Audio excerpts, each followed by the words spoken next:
Bonjour et bienvenue dans les gros mots de l'écho ou comment comprendre le charabia des économistes et autres journalistes spécialisés.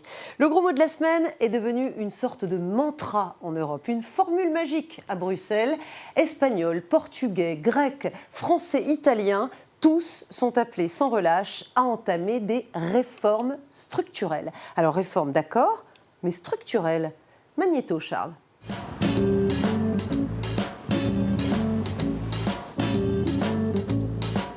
On change tout. Mais à part ça, réforme structurelle, non, je vois pas, non. Réformer l'administration, réformer les finances, les impôts. Pour moi, c'est des réformes structurelles, ça. Les réformes, c'est ce qu'on fait depuis 20 ans, il ne se passe rien. La réforme structurelle, c'est une réforme qui marche pour les 20 ans à venir. Imaginons on est à la retraite à 65 ans, on le met à 70 ans. Ben ça serait une réforme structurelle puisque en fait dans 10 ans, 20 ans, 30 ans, on verra l'impact de cette réforme. Je comprends qu'il faut réformer structurellement un certain nombre de choses. C'est-à-dire que les structures de notre pays ne sont peut-être pas toutes adaptées à l'économie mondiale. Bonjour Christopher Dembick. Bonjour Myriam. Vous êtes notre économiste préféré à la Saxo Bank. Alors est-ce que vous êtes d'accord avec ça? Est-ce que effectivement les réformes structurelles, c'est une façon de s'adapter à la globalisation?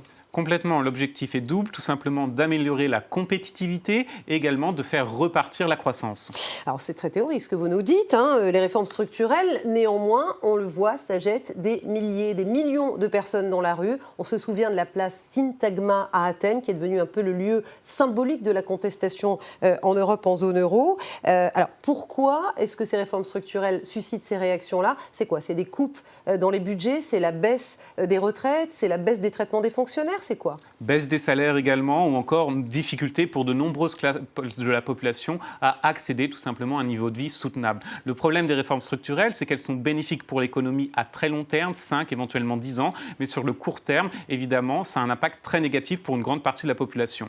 En Grèce, il y a une réforme structurelle que le gouvernement veut mettre en œuvre et que d'ailleurs la population attend, c'est la réforme de la fiscalité, parce qu'on a beaucoup de mal à faire rentrer l'impôt, et notamment l'impôt foncier. Complètement. Il y a la nécessité aussi d'avoir des réformes comme la politique du cadastre en Grèce. L'objectif est tout simplement d'inclure 1 million à peu près de logements qui ont été construits de manière illégale, sans permis de construire, ce qui devrait rapporter à l'État grec une somme assez importante. On calcule 3,2 milliards d'euros par an. C'est énorme par rapport justement au déficit grec qui pourrait être ainsi un peu comblé.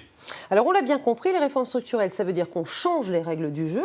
Ça vaut pour les États, on vient de le dire, mais ça vaut aussi pour les entreprises en fait. Et en France, on a eu une réforme structurelle d'ailleurs multisecteur, la fameuse loi Macron, qui a fait beaucoup couler d'encre et qui donc concerne beaucoup de compartiments de l'économie. C'est la grande réforme des dernières années en France.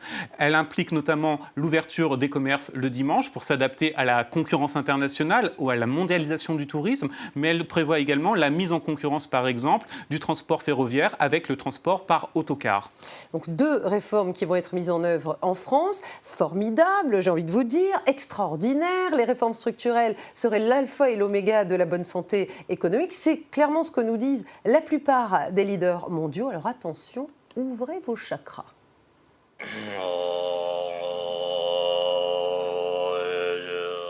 L'avenir du peuple grec sera meilleur avec ces réformes structurelles.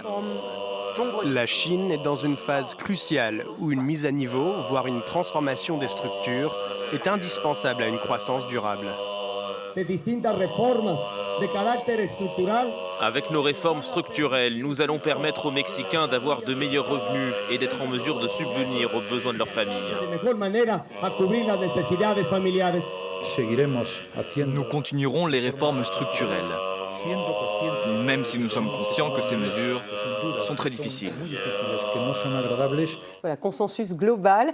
Alors, bon, ces réformes structurelles, ça n'est pas non plus un miracle, une formule magique, mais elles ont un vrai avantage, c'est qu'elles ne coûtent pas cher à mettre en place, en tout cas financièrement.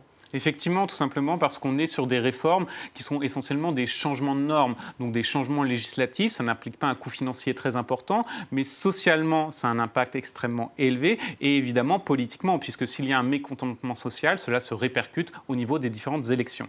Alors, les réformes structurelles en Europe, c'est un gros mot qui est assez récent finalement. Ça date, on va dire, de l'après-crise financière de 2007. En revanche, il y a des pays, des continents, je pense à l'Afrique, je pense à l'Amérique latine, dans lesquels ce gros mot, ces réformes structurelles, elles sont à l'œuvre depuis bien longtemps. Est-ce qu'on n'en voit pas aussi les dégâts avec le recul historique? On voit le dégât. Il y a un réel traumatisme dans ces régions par rapport aux mesures, aux réformes structurelles. Par exemple, une réforme structurelle qui est souvent conseillée, c'est de désengager l'État de l'économie. Donc les entreprises publiques doivent être privatisées, vendues au secteur privé. Le souci, c'est que dans de très nombreux cas, on assiste au fait des privatisations à bas coût, à haut rabais, ce qui permet d'enrichir certains investisseurs privés, mais au détriment de l'intérêt général et de la population. Donc il faut regarder ça de très près. Merci Christopher Dembick de nous avoir prêté une fois de plus vos lumières. Spéciale dédicace à Charles Pellegrin, il est partout, même si on ne le voit pas, à la régie, au montage, illustration sonore, c'est lui. Merci bien sûr au personnel technique et puis merci à vous qui nous suivez. Vos questions, vos remarques, vos suggestions, c'est sur Twitter, @lesgrosmotsdelécho. Il y a notre page Facebook, il y a notre site internet si vous voulez revoir cette émission ou les autres d'ailleurs. Si vous avez besoin donc d'une piqûre de rappel. Portez-vous bien et à la semaine prochaine.